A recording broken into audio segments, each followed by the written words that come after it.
So I remember one time before I became a fitness trainer that I had a weight vest on me. It was a 40-pound weight vest on me, and I was just trying it out because I was so young. I'm 29 now, and I had to have been maybe in my early 20s.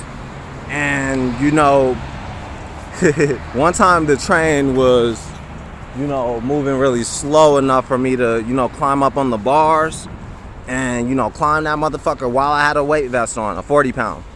And I don't know why I just scaled that motherfucker and I hopped that motherfucker. Like, I jumped from it with my 40-pound vest. And looking at that now, by the grace of God, I'm really fortunate that I'm still able to keep walking. Even walking is a miracle too. Shouldn't take that for granted. But yeah, man, like ever since I was a kid, man, just those type of survival skills I had to adapt early. I was always forced to scale gates and like run through dangerous like trucking park lots when I'm a little kid. So and then I was thinking I was so grown that I was able to just do that. But now that I'm actually grown, the thought of that just doesn't even cross my mind. And I was trying to take a shortcut because I got tired of taking the long way as a kid. I've been walking all my life for the most part. I only just started driving. But yeah,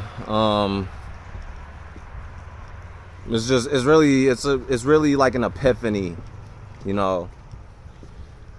There's no disadvantage because it's like, because I was able to do all that, I'm like the best fit person in my home. Everybody kind of let their fitness go to the wayside. Like, don't let your fitness go to the wayside.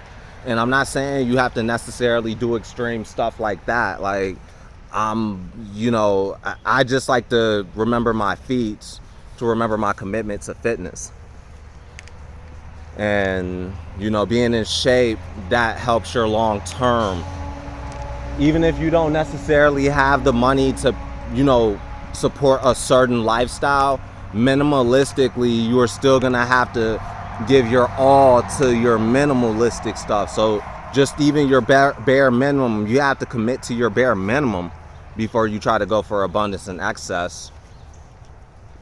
You can live in a mansion and still, there's kids that grow up in a mansion. A woman would feel like a man who doesn't have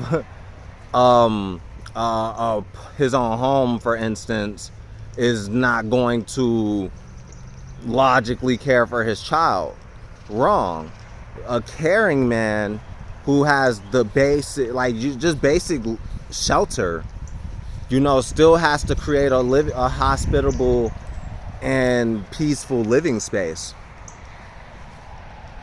And yeah, to neglect that in favor of more space and not actually using that space is so counterintuitive. You have to have love in that space. You can't just keep creating more space. Don't create more space. Have growth, have maintenance, stability. You want to have order to your stability.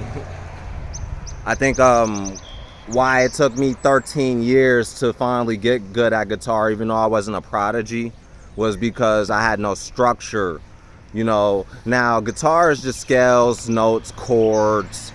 Scales are just sequences and patterns of those notes, and then the chords are just certain strings that you're hitting at once. And if I neglected to do the exercises diligently, I wouldn't have gotten as good as I could have. And just learning the songs, that's why I can do 90 minutes now, because I can just not keep playing and keep playing and keep playing and fail my way to success. Don't be afraid to fail. Don't be afraid to suck. Don't be afraid to suck.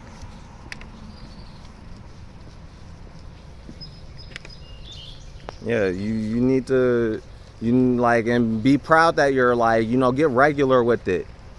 You know, I wasn't playing on guitar on day 30 in my 13th year of playing.